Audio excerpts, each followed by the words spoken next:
আসসালামু আলাইকুম ওয়া রাহমাতুল্লাহি ওয়া বারাকাতুহু। আউযু বিল্লাহি মিনাশ শাইতানির রাজিম। বিসমিল্লাহির রহমানির রহিম। আজ আমি এমন এক পাপের বিষয়ে আলোচনা করব যে পাপ আল্লাহ রাব্বুল আলামিন বিচারের দিবসে ক্ষমা করবেন না। হযরত শাদ্দাদ ইবনে আওস রাদিয়াল্লাহু আনহু এবং হযরত মুআজ ইবনে জাবাল রাদিয়াল্লাহু আনহু উভয়ই এই হাদিস বর্ণনা করে কান্না করছেন। লোকেরা হযরত শাদ্দাদ ইবনে আওস রাদিয়াল্লাহু আনহুকে কান্নার কারণ জিজ্ঞেস করলে তিনি বলেন যে মুহাম্মদ সাল্লাল্লাহু আলাইহি ওয়াসাল্লামের একটা কথা স্মরণ হওয়ার কারণে আমি কান্না করতেছি। কথাটা এই যে মুহাম্মদ সাল্লাল্লাহু আলাইহি ওয়াসাল্লাম বলেন আমার উম্মতের ব্যাপারে শিরক এবং শাহওয়াতে খাফিয়ার ভয় হয়। হযরত শাদ্দাদ ইবনে আওস রাদিয়াল্লাহু আনহু আরজ করলেন, ইয়া রাসূলুল্লাহ, এই উম্মত কি শিরক করবে? মুহাম্মদ সাল্লাল্লাহু আলাইহি ওয়াসাল্লাম বলেন, হ্যাঁ, তবে তারা পাথরের উপাসনা করবে না, চন্দ্র সূর্যের উপাসনা করবে না, বরঞ্চ তারা নিজ আমলের ভিতরে রিয়াকারি করবে। যে ব্যক্তি লোক দেখানো নামাজ পড়লো সে শিরক করলো, যে ব্যক্তি লোক দেখানো রোজা রাখলো সেও শিরক করলো, আর যে ব্যক্তি লোক দেখানো সদকা করলো সেও শিরক করলো। আর শাহাতে খাফিয়া হলো কোনো এক ব্যক্তি রোজা রাখতে শুরু করলো কিন্তু তার সামনে লোভনীয় খাবার বা তার পছন্দনীয় খাবার নিয়ে আসা হলো আর সে রোজা ভেঙে খাবার খেতে শুরু করলো। এই শাহওয়াতে খাফিয়া এটা পেট এবং লজ্জাস্থান উভয়ের সাথে জড়িত। অর্থাৎ পেট দ্বারা সে হারাম মাল খাইল, হারাম মাল দ্বারা সে তার পেটকে পূর্ণ করলো, আর জিনা ব্যভিচারের দ্বারা সে তার লজ্জাস্থানকে কলুষিত করলো। তো এটা অত্যন্ত ভয়াবহ পাপ, অত্যন্ত মারাত্মক একটা পাপ, যে পাপ প্রসঙ্গে আল্লাহ রাব্বুল আলামিন বলেন, লা তুশরিক বিল্লাহ ইন্না শিরকা লা যুলমুন আযীম। আল্লাহ তাআলার সাথে কাউকে শরীক করো না, নিশ্চয়ই শিরক সবচেয়ে বড় অপরাধ, সবচেয়ে বড় জুলুম। অন্যত্র আল্লাহ রাব্বুল আলামিন বলেন, ইন্নাল্লাহা লা ইয়াগফিরু আইয়ুশরিকা বিহি ওয়া ইয়াগফিরু মা দুনা যালিকা লিমান ইয়াশা। নিশ্চয়ই আল্লাহ রাব্বুল আলামিন এই শিরকের গুনাহকে ক্ষমা করবেন না, এছাড়াও অন্য কোনো গুনাহ যাকে ইচ্ছা আল্লাহ রাব্বুল আলামিন তাকে ক্ষমা করবেন। এই জন্য এই পাপ থেকে বেঁচে থাকা অত্যন্ত জরুরি। এই পাপ সৃষ্টির সূচনা লগ্ন থেকেই প্রচলিত আছে। এই জন্য আল্লাহ রাব্বুল আলামিন প্রত্যেক পয়গম্বরকে এই ওহী দিয়ে দুনিয়াতে পাঠাইছেন যেন তার উম্মতকে এই পাপ থেকে মুক্ত রাখে। আল্লাহ রাব্বুল আলামিন বলেন, ওয়ামা আরসালনা মিন ক্বাবলিক মির রাসূলিন ইল্লা নুহি ইলাইহি আন্নাহু লা ইলাহা ইল্লা আনা ফা'বুদুনি। আমি আপনার পূর্বে এমন কোনো পয়গম্বর পাঠাই নাই, এমন কোনো নবী রাসূল পাঠাই নাই যার পূর্বে এই ওহী নাজিল করি নাই যে আমি আল্লাহ ছাড়া আর কোনো মাবুদ নাই। মুহাম্মদ সাল্লাল্লাহু আলাইহি ওয়াসাল্লাম যখন এই কালেমার দাওয়াত নিয়ে আরবদের কাছে যাইতেন তখন আরবদের কাছে বলতেন যে আমার কাছে এমন এক কলেমা আছে, তোমরা যদি সেই কলেমা স্বীকার করে নাও তো আল্লাহ রাব্বুল আলামিন তোমাদেরকে জমিনের বাদশাহী দান করবেন আর সমস্ত অনারবরা তোমাদের আনুগত্য করবেন। আরবরা কৌতূহল বলতো, বলো তোমার সেই কলেমা কি? এরকম যদি কোনো কলেমা হয় তাহলে আমরা এক কলেমা কেন 10 কলেমা স্বীকার করতেও রাজি। তো মুহাম্মদ সাল্লাল্লাহু আলাইহি ওয়াসাল্লাম বলেন যে বলো লা ইলাহা ইল্লাল্লাহ মুহাম্মাদুর রাসূলুল্লাহ, আল্লাহ ছাড়া আর কোনো মাবুদ নাই, আর মুহাম্মদ সাল্লাল্লাহু আলাইহি ওয়াসাল্লামকে তোমরা রসুল হিসাবে মেনে নাও, অর্থাৎ আমি মুহাম্মদ সাল্লাল্লাহু আলাইহি ওয়াসাল্লামকে তোমরা রসুল হিসাবে মেনে নাও। তো তখন তাদের ভিতরে কেউ হটকারিতা করে বলতো যে আমরা এত মাবুদের উপাসনা করি তারপরও আমরা কিছুই করতে পারি না, আর তোমার এক আল্লাহ এসব কিছু করতে পারবেন? তো যারা না বুঝে মুহাম্মদ সাল্লাল্লাহু আলাইহি ওয়াসাল্লামের বিরোধিতা করছে, আল্লাহ রাব্বুল আলামিন তাদেরকে বুঝ দান করছেন এবং তারা ইসলামের ভিতরে দাখিল হয়েছেন। আর যারা বুঝে শুনে মুহাম্মদ সাল্লাল্লাহু আলাইহি ওয়াসাল্লামের বিরোধিতা করছে, তার হটকারিতা করছে, আল্লাহ রাব্বুল আলামিন তাদেরকে আযাবে গ্রেফতার করছেন। যেরকম আবু লাহাব, সে সব কিছু জানতো মুহাম্মদ সাল্লাল্লাহু আলাইহি ওয়াসাল্লামের সততা সম্পর্কে তার সম্পূর্ণ অবগত ছিল, কিন্তু ব্যক্তিগত জিদ এবং অহংকারের কারণে, কারণ সে গোত্রপতি ছিল, ব্যক্তিগত জিদ এবং অহংকারের কারণে সে মুহাম্মদ সাল্লাল্লাহু আলাইহি ওয়াসাল্লামকে মেনে নিতে পারে না। এই জন্য আল্লাহ রাব্বুল আলামিন এর পক্ষ থেকে তার ধ্বংসের আয়াত নাজিল হয়ে গেছে, তাব্বাত ইয়াদা আবি লাহাবি ওয়া তাব। তো আল্লাহ রাব্বুল আলামিনের পক্ষ থেকে যার ধ্বংসের আয়াত নাজিল হয়ে যায়, তাকে উদ্ধার করার মতো আর কেউ থাকে না, এটা চূড়ান্ত। আর যারা না বুঝে মুহাম্মদ সাল্লাল্লাহু আলাইহি ওয়াসাল্লামের বিরোধিতা করছে, আল্লাহ রাব্বুল আলামিন তাদেরকে বুঝদান করছেন এবং আল্লাহ রাব্বুল আলামিন তাদেরকে ইসলামের ছায়াতলে আসার তৌফিক দান করছেন, যেমন আবু সুফিয়ান রাদিয়াল্লাহু আনহু। এইভাবে যারা মুহাম্মদ সাল্লাল্লাহু আলাইহি ওয়াসাল্লামের কথাকে যারা স্বীকার করে নিয়েছেন, মুহাম্মদ সাল্লাল্লাহু আলাইহি ওয়াসাল্লামের কথাকে যারা মেনে নিয়েছেন, যেমন হযরত আবু বকর, হযরত ওমর, হযরত ওসমান, হযরত আলী, এরকম আরও অনেক সাহাবা একরাম যারা মুহাম্মদ সাল্লাল্লাহু আলাইহি ওয়াসাল্লামের কথাকে মেনে নিয়েছেন, আল্লাহ রাব্বুল আলামিন তাদেরকে দুনিয়াতেও বাদশাহী দান করছেন, তাদের সাথে আল্লাহ রাব্বুল আলামিনের যে ওয়াদা ছিল আল্লাহ রাব্বুল আলামিন তা পূর্ণ করছেন, এবং আখিরাতেও আল্লাহ রাব্বুল আলামিন তাদের জন্য জান্নাত রেখে দিয়েছেন। তো ঈমান হইছে অদৃশ্যের উপরে বিশ্বাস স্থাপন করা, অর্থাৎ পয়গম্বরদের উপরে পূর্ণ আস্থা থাকার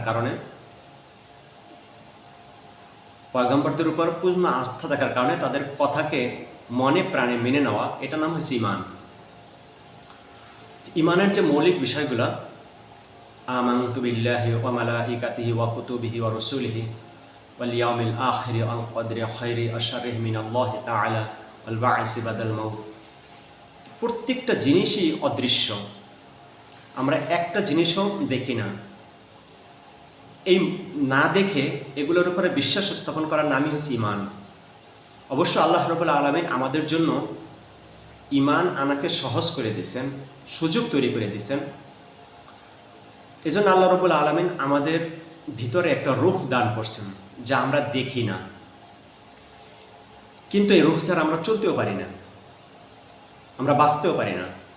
এই প্রসঙ্গে আল্লাহ রাব্বুল আলামিন বলেন, ওয়ায়াসআলুনাকা আনির রূহ কুলির রূহু মিন আমরি রাব্বি, হে নবী, আপনার কাছে মানুষ জিজ্ঞেস করে রূহ কি, তখন আপনি বলুন যেটা আমার রবের একটা হুকুম। তো এইভাবে আল্লাহ রাব্বুল আলামিনের হুকুম, রূহকে আমরা দেখি না, কিন্তু রূহ ছাড়া আমরা বাঁচতে পারি না। ঠিক একইভাবে এই রূহের যে মালিক আল্লাহ রাব্বুল আলামিনকে আমরা দেখি না, কিন্তু তিনি ছাড়া এই গোটা জগৎ অচল, গোটা সৃষ্টি জগৎ অচল, কোনো কাজে আসবে না, অস্তিত্বই কল্পনা করা যায় না। ঠিক শিরক হয়েছে ঈমানের বিপরীত। শিরক হয়েছে দেখা জিনিসের উপরে ঈমানকে হটাইয়ে নিয়ে আসা।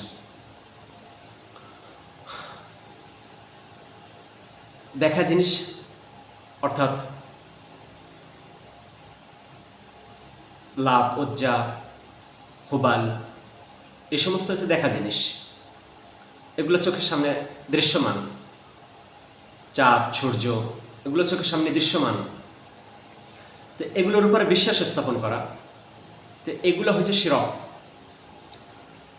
শয়তান তো বসে থাকে না, সুকৌশলে সে অদৃশ্যের উপর থেকে বিশ্বাস হটাই দৃশ্যমানের উপর জিনিস নিয়ে আসে, এটা শয়তানের কাজ। আর এই কাজটা যে করে, অর্থাৎ শিরক যে করে, অর্থাৎ দৃশ্যমান জিনিসের উপরে যে বিশ্বাস স্থাপন করে, তাকে বলা হয় মুশরিক। যখন সে সৃষ্টিকর্তার সাথেই শিরক করলো, আল্লাহ রাব্বুল আলামিনের সাথে যখন সে শিরক করলো, তো এটা তো সবচেয়ে বড় জুলুম, এটা তো সবচেয়ে বড় পাপ। এই পাপ যে করে, এই জুলুম যে করে, তার কাছে অন্য কোনো পাপকে আর পাপই মনে হয় না। কারণ তখন সে তো ওই দেখা জিনিসের মনতুষ্টি অর্জনের জন্য সে কোনো পাপকেই আর পাপ মনে করে না। হযরত খাব্বাব ইবনুল আরাত রাদিয়াল্লাহু আনহু তিনি যখন একাত্মবাদের ঘোষণা দিলেন, তো মক্কার মুশরিকরা তাকে জ্বলন্ত কয়লার উপরে শোয়াইয়া রাখত, আর তার পিঠ থেকে রক্ত পড়ে সে জ্বলন্ত কয়লা নিভে যেত। তো এগুলোকে তারা পাপই মনে করতো না। আবার কখনো লোহা গরম করে পোড়াইয়া তার কপালে দাগ দেওয়া হতো, এগুলোকে তারা কোনো পাপই মনে করতো না। তারা তো চোখে দেখে যে কন্যা সন্তান একে খাওয়াইয়া পড়াইয়া বড় করতেও পয়সা খরচ, আবার বিবাহের সময় অনেক টাকা পয়সা দিতে হয়, এতেও পয়সা খরচ। তো এটা তো দেখা জিনিস। এই জন্য কন্যা সন্তানকে তারা জন্মগ্রহণের সাথে সাথেই মেরে ফেলে। তো এটা তো দেখা জিনিস। তো দেখা জিনিসের উপর যখন মানুষ আমল করে, তো তখন নিজ সন্তানকে হত্যা করতেও তার হাত কাঁপে না, এটা পাপই মনে করে না, এটা কোনো পাপ এমনটাই মনে হয় না। যখন সে জমিন থেকে হাওয়া দেখে, তো তখন অন্যায়ভাবে অন্যের জমিনকে গ্রাস করার জন্য তাকে হত্যা করা, তাকে বাড়িঘর ছাড়া করা, বোমা মাইরা তার বাড়িঘরগুলোকে দখল করে নেওয়া, এগুলোকে আর কোনো পাপই মনে করে না। কারণ এর চেয়ে বড় পাপ শিরক সে তো করে আসছে। তো যখন সে ব্যবসা থেকে হাওয়া দেখে, তখন সে ওজনে কম দেওয়া, সে মিথ্যা কসম খাওয়া, এই সমস্তগুলাকে সে আর পাপই মনে করে না। কারণ সে তো এখন ব্যবসার গোলামি করে। কিন্তু আল্লাহ রাব্বুল আলামিনের পক্ষ থেকে তো নির্দেশ ছিল যে তুমি ব্যবসার ভিতরে আল্লাহর গোলামি করো। যে ব্যবসার ভিতরে আল্লাহর গোলামি করবে সে তো মিথ্যা কসম কাটতে পারে না, ধোঁকা দিতে পারে না, সে তো আমানতদারির সাথে ব্যবসা পরিচালনা করে। আর যে আমানতদারির সাথে ব্যবসা পরিচালনা করে সে তো নবী সিদ্দিকদের সাথে হাসর হবে তার। তো এই জন্য যে ব্যক্তি ক্ষমতার ভিতরে সফলতা দেখে, সে তার ক্ষমতাকে আঁকড়াই রাখার জন্য, ক্ষমতাকে স্থায়ী করার জন্য সামান্য থেকে সামান্য, ছোট থেকে ছোট মাখলুককে সে ভয় পায়। অর্থাৎ যে তার ক্ষমতার জন্য হুমকি হয় তাকেই সে মেরে ফেলে। যেমন ফিরআউন এই কাজ করছিল, সে নিজেকে খোদাই দাবি করছে, আনা রাব্বুকুমুল আলা, আমি তোমাদের বড় খোদা। তো সে আল্লাহ রাব্বুল আলামিনের সাথে শিরক করছে, আল্লাহ রাব্বুল আলামিনের সাথে সে কুফরি করছে।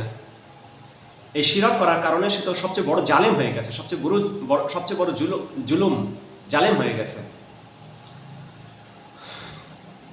এত বড় জালেমের কাছে অন্য কোনো পাপ তার পাপই মনে হয় না। সে পূর্ববর্তী কিতাবের ভিতরে দেখছে যে শিশু মূসা আসবে এবং লোকদেরকে একাত্মবাদের দিকে আহ্বান করবে এবং লোকজন একাত্মবাদের দিকে ছুটে যাবে এবং আল্লাহ রাব্বুল আলামিন তাদেরকে সাহায্য করবেন আর ফিরআউনের রাজত্বকে তছনছ করবে। তো এটা জানার পরে সে শিশু মূসাকে দুনিয়াতে আসতেই দেবে না। এই জন্য সে বনি ইসরায়েলের নবজাতক ছোট ছোট শিশুদেরকে সে জবাই করে দিত। তো আল্লাহ রাব্বুল আলামিন যাকে আনবেন তাকে কে ঠেকাইতে পারে? আল্লাহ রাব্বুল আলামিন তাকে ঠিক তার ঘরেই নিয়ে আসছেন, অর্থাৎ ফিরআউনের ঘরেই নিয়ে আসছেন। এবং সে মুসা আলাইহিস সালাম লোকজনদেরকে তাওহীদের উপর একত্র করলেন এবং আল্লাহ রাব্বুল আলামিন তাদেরকে বিজয় দান করলেন। তো আজও ইসরায়েলিরা ফিলিস্তিনের ছোট ছোট শিশুদেরকে নিজেদের জন্য হুমকি মনে করে, এজন্য ছোট ছোট শিশুদেরকে বোমা মারা হত্যা করে ফেলায়, শহীদ করে ফেলায়। তা আল্লাহ রাব্বুল আলামিনের যখন সময় হবে তখন আল্লাহ রাব্বুল আলামিন ঠিকই তাওহীদের কোনো এক বাহককে আল্লাহ রাব্বুল আলামিন খাড়া করাবেন এবং আল্লাহ রাব্বুল আলামিন তার হাতে ইহুদিদের সমস্ত ষড়যন্ত্রের জালকে ছিন্ন করবেন। ঠিক একইভাবে ইয়াজিদ ইমাম হুসাইনকে তার ক্ষমতার জন্য হুমকি মনে করলো, এজন্য তাকে একটা ট্রাফে ফেললো, একটা ফাঁদে ফেলে হযরত ইমাম হুসাইন রাদিয়াল্লাহু আনহুর পরিবার পরিজন সহ সবাইকে শহীদ করে দিল। এমনকি তার 6 মাসের শিশু তাকেও সে তার ক্ষমতার জন্য হুমকি মনে করলো, এজন্য তাকেও শহীদ করে দিল। কি হলো? 32 বছর বয়সে ইয়াজিদ পিতার কাছ থেকে ক্ষমতা পাইল, আর 35 বছর 6 মাস বা সামান্য কিছু বেশি কম বেশি হবে এরকম বয়সে দুনিয়া ছাড়তে হলো। আল্লাহ রাব্বুল আলামিন তাকে বড় জিনিস দিয়ে ধরেন নাই, সামান্য পেটে ব্যথা দিয়ে ধরছেন। পানি খাইলেও চিল্লায়, পানি না খাইলেও চিল্লায়, আর এভাবে চিল্লাইতে চিল্লাইতে সে মারা গেছে। তো আল্লাহ রাব্বুল আলামিন বড় জিনিসকে ধরার জন্য সবসময় বড় জিনিস ব্যবহার করেন না, ছোট ছোট জিনিস দিয়ে বড় জিনিসকে ধরেন। যেমন নমরুদকে ধরছে ন্যাংরা মশা দিয়া, ফ্রাউনকে ধরছে পানি দিয়া, ইয়াজিদকে ধরছে পেটের পীড়া দিয়া, হাজ্জাজ বিন ইউসুফকে ধরছে পেটের পীড়া দিয়া। হাজ্জাজ বিন ইউসুফের পেটের ভিতরে পোকা তলিয়ে গেছিল। তা আল্লাহ রাব্বুল আলামিন বড় জিনিসকে ধরার জন্য বড় জিনিস ব্যবহার করেন না, ছোট ছোট জিনিস দিয়েও আল্লাহ তাআলা বড় জিনিসকে ধরতে পারেন। তো শিরক যে করে তাকে বলা হয় মুশরিক। আর মুশরিক সে যখন আল্লাহ রাব্বুল আলামিনের সাথেই এত বড় জুলুম করলো, তাইলে তো সে আর অন্য কোনো পাপকে আর পাপ মনে করে না, এটা তো তার কাছে মামুলি হয়ে যায়। আজকে 1 গ্লাস পানি এর দাম আছে, কিন্তু মুসলমানের রক্তের কোনো দাম নাই। কারণ ওই যে মুশরিক সে কোনো পাপকে পাপ মনে করে না, কারণ সে তো ইতিপূর্বে এর থেকে বড় পাপ আল্লাহ রাব্বুল আলামিনের সাথে শিরক করে বসে আছে। তো নবীরা এসে মানুষের দিলের ভিতরে মেহনত করলেন যাতে করে মানুষের দিল থেকে শিরক বের হয়ে যায়, আল্লাহ রাব্বুল আলামিনের ভয় তাদের অন্তরে চলে আসে। আর যখন আল্লাহ রাব্বুল আলামিনের ভয় তাদের অন্তরে চলে আসে, তখন আল্লাহ রাব্বুল আলামিনের ভয় তারা ভীত হয় এবং সামান্য থেকে সামান্য জিনিসের জন্য আল্লাহ রাব্বুল আলামিনের কাছে ক্ষমা প্রার্থনা করে। হযরত ওমর রাদিয়াল্লাহু আনহুর জামানায় বন্যায় একটা কুকুর মারা গেছে। তো এই জন্য সে কান্না করতেছে যে আমি হাসরের দিনে, বিচারের দিনে আল্লাহ রাব্বুল আলামিনের কাছে কি জবাব দেব যে আমি কুকুরটাকে কেন নিরাপত্তা দিতে পারিনি। তো যখন মানুষের অন্তরে ঈমান প্রবেশ করে, শিরক বের হয়ে যায়, তখন আল্লাহ রাব্বুল আলামিন তার অন্তরের ভিতরে রহম ঢালেন। তো এখন প্রশ্ন হলো, আমার দিলের ভিতরে শিরক আছে কিনা? তো আমার দিলের ভিতরে শিরক আছে কিনা সেটা আমি নিজেই যাচাই করতে পারি যে আমার প্রত্যেকটা কাজকর্ম আল্লাহকে সন্তুষ্ট করার জন্য হচ্ছে কিনা।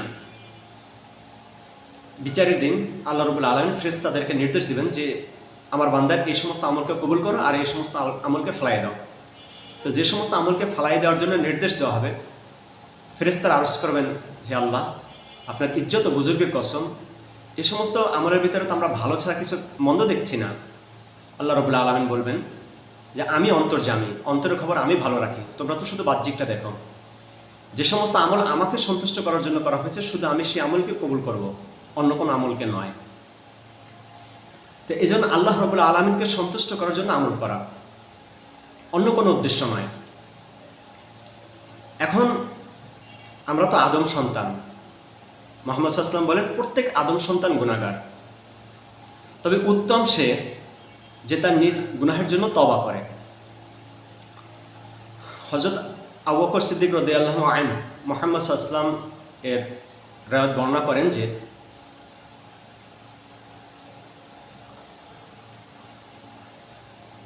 ব্যক্তি ইস্তেগফার করতে থাকে তাকে গুনাহের উপরে বাড়াবাড়িকারী বা পিড়েপিড়েকারী হিসেবে গণ্য করা হয় না, যদিও সে দিনে 70 বার গুনাহ করে। এই জন্য আল্লাহ রাব্বুল আলামিনের কাছে নিজের অপরাধ স্বীকার করে আল্লাহ রাব্বুল আলামিনের কাছে দোয়া করা। আল্লাহ রাব্বুল আলামিন আমাদেরকে ক্ষমা করার জন্য প্রস্তুত, কিন্তু আমাদেরকে তো ক্ষমা চাইতে হবে।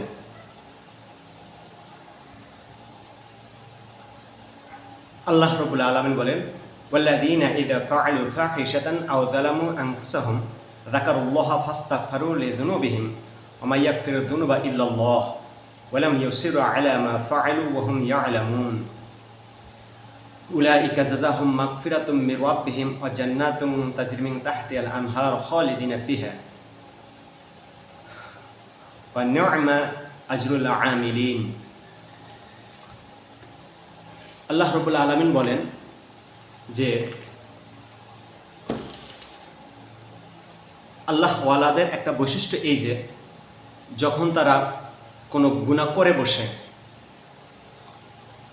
তখন তাদের অন্তর ভীত হয় এবং আল্লাহ রাব্বুল আলামিনের কাছে তারা ক্ষমা প্রার্থনা করে। তারা ইয়াকিন রাখে যে আল্লাহ রাব্বুল আলামিন তাদেরকে ক্ষমা করবেন, আর তারা নিজ গুনাহের উপরে তারা হটকারিতা করে না। আর আল্লাহ রাব্বুল আলামিন এমন লোকদের জন্যই জান্নাত তৈরি করে রাখছেন যে জান্নাতের তলদেশ থেকে নহর প্রবাহিত হবে। এজন্য আমাদের উচিত আল্লাহ রাব্বুল আলামিনের কাছে ক্ষমা প্রার্থনা করা। হে আল্লাহ, আপনি আমাকে এবং সমস্ত মুসলমানকে মাফ করে দিন। ইয়া আল্লাহ, আমি তওবা করলাম, আমি আর কোনো গুনাহ করব না। ইয়া আল্লাহ, আমি যেন সমস্ত গুনাহ থেকে বিরত থাকতে পারি। ইয়া আল্লাহ, আপনি এই সমস্ত দোয়াকে সমস্ত মুসলমানের জন্য কবুল করুন। আমিন বিরহমাতিকা ইয়া আরহামার রাহিমিন।